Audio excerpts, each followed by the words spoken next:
Oui, c'est moi, Enoch Binta, Kongomani Mbote, très cher internaute. En tout cas, Boka qui moi Nungu, na mae ko salema awa na Kingabwa, Paka Juma, Kawele, donc limité exactement par rapport à la démolition. Et alors aujourd'hui, moi, Enoch Binta, votre journaliste d'investigation, na Elibino, ma version, les Alibongo officielle par rapport à côté Oyo. Ndenge nini babuki, pourquoi babuki et bato babuki bakokende wapi, mais aussi tant moi mbutu mute salaki batu combien bazali bongo bazaki ba blessure na batu combien bakufaki. Enoch Binta, journaliste que je suis, en tout cas mesdames et messieurs, bandeko o bazo buka bango awa na Kawele Paka Juma bapesaka bango déjà site depuis très longtemps, les ali côté à Maluku, mais bandeko déjà ba mesana qui aux alentours ya ville bakomona ete batika côté oyo bakende kuna kozala mwa kokoso na yango batika laki. Alors ça fait déjà 6 mois bapesaki bango ba mise en demeure pour que babimisa babiloko pona ete onatra kozo espace na ye azongisa train uta kala ezalaka azongisa ngo bato bakoma bape kotambola na lelenge esengeli bandeko bazwaki ba mise en demeure mais baboyaki bongo kokende na yango ne balobaka toujours l'état akotika kaka l'état na ende baibongo kobuka bango selon les informations owapi mwana mboka Léon Mulumba azali bongo ministre provincial ya environnement. Selon ba information apesi biso ye moko pa kolobango alobi ete bandeko o babuki bango awa bakozala enregistrer bakopesa bango mwa mosolo mais aussi na espace kovanda na kota Maluku pour que permettre bango bakende kovanda kuda. Moi mbutu esalemaki tata ya mawa Nzambe mokonzi a épargné bato ebele na ba danger. Officiellement 3 morts au wapi bakonzi ya likolo 3 morts nde esalaki par rapport à trouble esalemaki ya pillage wana esalemaki bato bakufi obe misatu, donc 3 personnes nde babe bakufi par rapport à trouble esalemaki par rapport à démolition ezali bon kosalema. Alors démolition ezo continuer toujours na kokoba awa nesika o bokomona bana ba maman exactement bana ba maman exactement place ya kokenezalite mais l'été ezoli bango esika o esengela bango bakende total la démolition oyo toko poser ba question pas moi mboka Léon Mulumba total yango en tout cas tina suka toko poser également ba question na bandeko oyo baza na esika oyo bango pe bakoyanola biso. Enoch Binta au reportage, votre journaliste d'investigation. Merci de vous abonner massivement. Merci également de m'appeler parce qu'il y a mon numéro qui est là. Appelez-moi, nako répondre bino. Bandeko bako pesera bambongo et pas ba journaliste et pas ba cabinet. Faut faire très attention aujourd'hui parce que ba comme belé. Journaliste abuka kanda koute. Motopa ya cabinet abuka kanda koute. Même ministre yemoko pe azali bongo exécutant. Mobeko ko uta likolo et ko quitter la ministre. Ministre te mutazora décision abuka. Non. Pas qu'on s'abinote. Oh moi je suis avec le ministre, oh moi je suis son chargé, oh moi je suis... Non, il faut faire très attention. Ne donnez pas l'argent à la journée, c'est pas qu'il y a un besika au bino babuka. Non. Non, au moins ni ba ebisi bino bongo benganga Enoch Binta. Toko luka journée sur toko kangaye. Toko porter plainte toko kangaye. Ba lia bino bongo pa mutu moko songolo pakala. Komelanga Enoch Binta. Toko eba comment kosala pour que bakanga mutu wana. Pour que bakanga mutu wana. Parce que na moni aujourd'hui ba jouer c'est ba comme belé makambo ya démolition. Azaki na makambo ni aya côté démolition. Abana yosabu aya côté démolition. Bino boko pesa matoy, boko pesa misuko tala. Faut faire très attention. Moto amaela tala kabitala talate. Moto abwanya tala kabitala talate. Faut qu'on a nesika o esengé na ko za ba bonne information. Oyebi comment to tala ka a ko za bonne information. Ko tala bitala talate ko kene bikenda kendate. Enoch Binta reportage mesdames et messieurs. On continue de vous informer s'il vous plaît. On avance.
kozoya opesa bamama baza na bana bakomoma moyen po kofanda na site oyo balakisa bino kuna na baluku so boyokelaka leta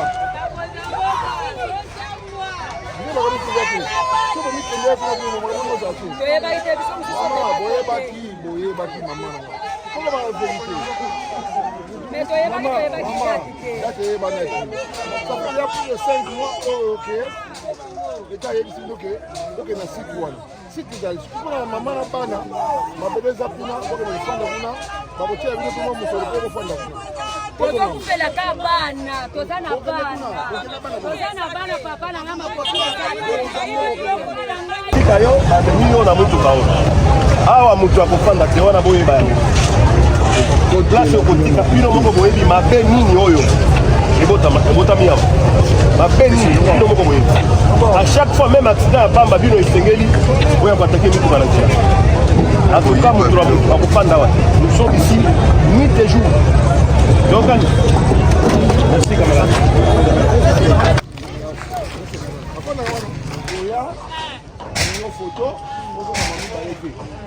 photo bana na yo matina motuka okokanga bapesa mbongo na yo baekaka bino wana soki oyokelaka leta bongo okedepika oyoka boyokaka te esaikoka mobele na ye po leta zana baprojet osalaka etabokana bino bamikolo ebelebele sokosala projet mobele nasa baprojet normal asunga bino bakosinstale bino mibali babundana ndenge na bango otalaka makambo ya mama na bana sokosala mobali oyo yo okumbela mokongo na yo baotama na bino mama na mwana ye bakangi bafoto bamatuna moruba abekike na site kuna yoleka moko sasi kokangisaka batuna na yo kangisa mabala na yo babanso mata mutuko matina biloko na yo okokaka matina biloko na yo so ozala batole na yo mabala na omati nango oke na site kuna oinstale eloko na yo bapesi mboko yo kosala mwa mimbongo bapesa kaka bamama na bana bamibali babundaka ndenge na bango Reviens, va tout le monde venir dîner. Ils ont dit, tiens, filmé. Oui, ça fait 5-6 mois qu'on est dans Zéliké.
Merci, chers journalistes. J'aimerais d'abord a priori recadrer une chose. Ce n'est pas ma structure, c'est notre structure. Nous sommes une association qui est une ASBEL, qui œuvre comme un syndicat enregistré selon sous l'arrêté de notre VPM de la fonction publique. Donc ce n'est pas ma structure, c'est notre structure.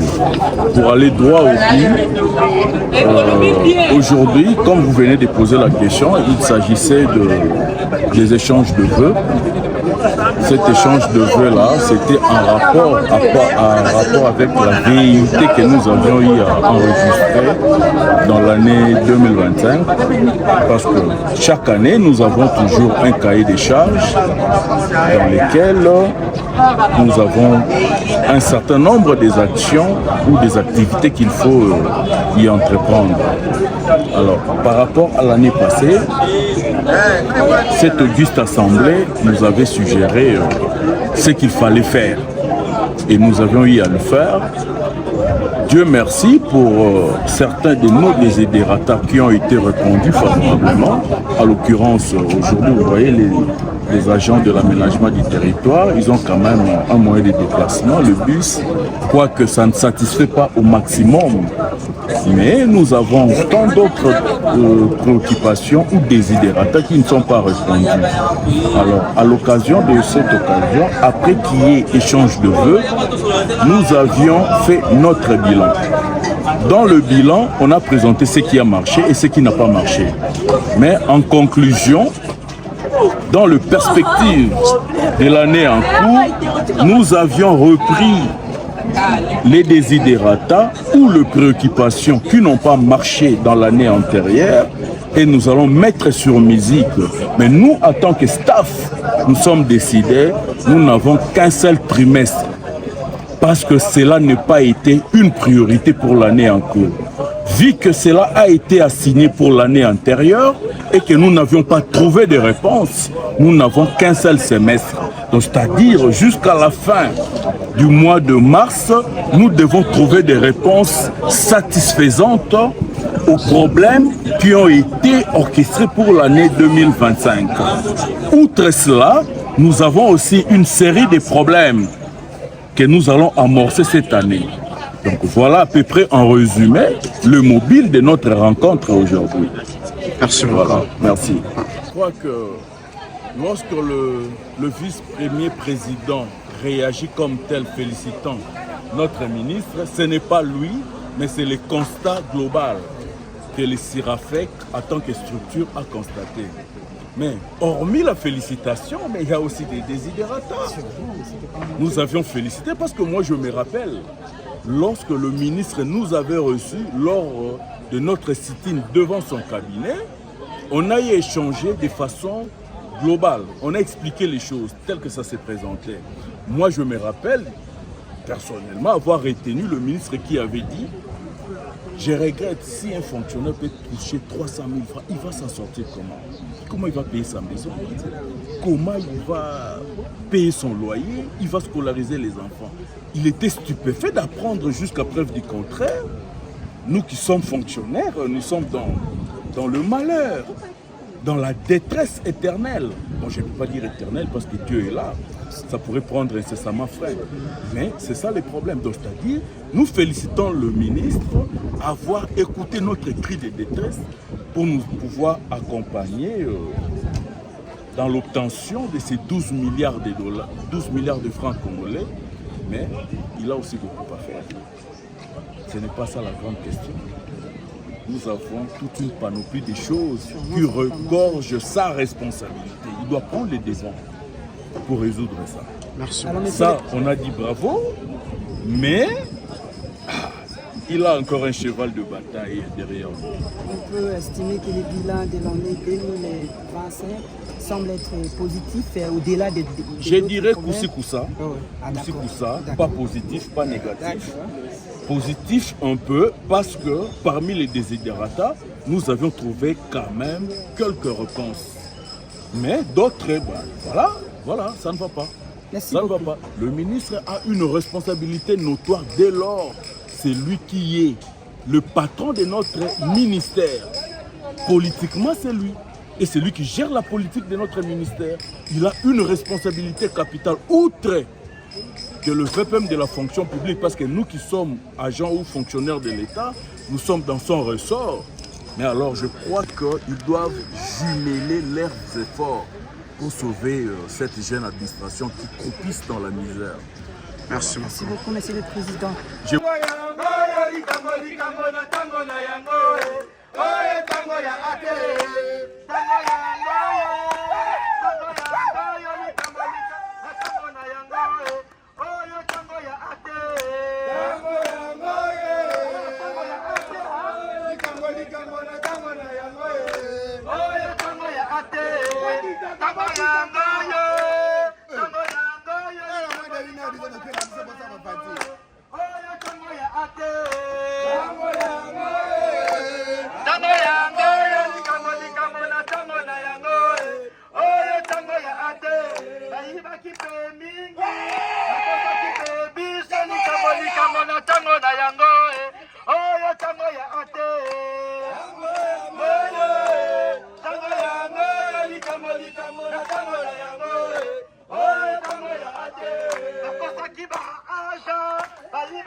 Du territoire.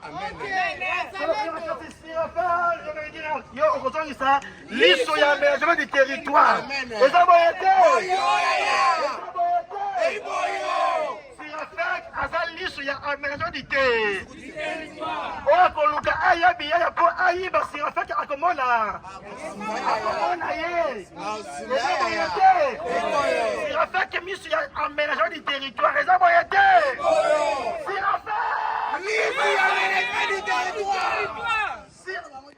Yoka, ce n'est pas Sirafek, Yoka Kaka, l'issue aménagement du territoire. Sirafek, l'issue aménagement du territoire.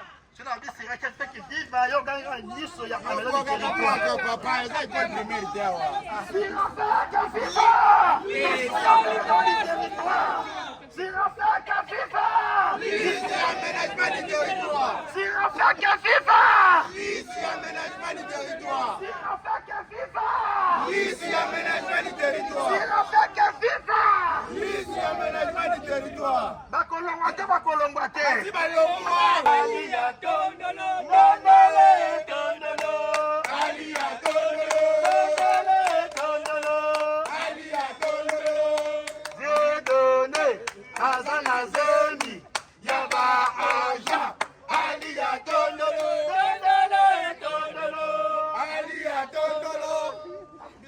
Voilà, merci beaucoup, très chers internautes. Je suis Enoch Binta, le responsable de la chaîne Congo Investigation. Je suis venu devant vous aujourd'hui pour vous dire un grand merci. Merci pour le like, merci également pour le partage. Aujourd'hui, notre chaîne Congo Investigation, après 10 mois d'existence, nous avons atteint 100 000 abonnés. Et en effet, les YouTube, donc l'entreprise YouTube, contacter biso pour que remettre biso trophée. Et voilà, avant un kolakisango cousin, avant un kolakisango cousine, fallait nalaksana no bino kinga force depuis les débuts et à chien. Donc voilà, c'est les trophées. Dans zolaksa bino pour que bo mona, donc trophée argent, il y a 100 000 abonnés. Donc voilà un peu les trophées. Merci en tout cas.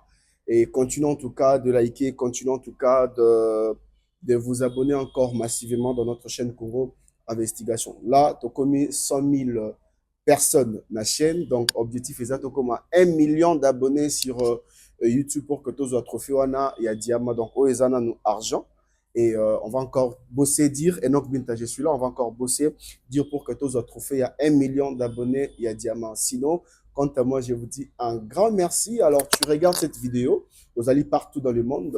Je ne sais pas quoi vous donner, je vous dis juste un grand merci. Donc, tu as besoin, il y a qu'on soit dédicace concernant trophée au Ndenge Eye. Donc, tu as ça va dédicace au Félé. Donc, le dédicace, c'est allé bongo gratuit pendant 1 mois ou 2 mois parce que vous allez ébeler. Donc, merci beaucoup. Quant à moi, je vous dis un grand merci. Bye bye.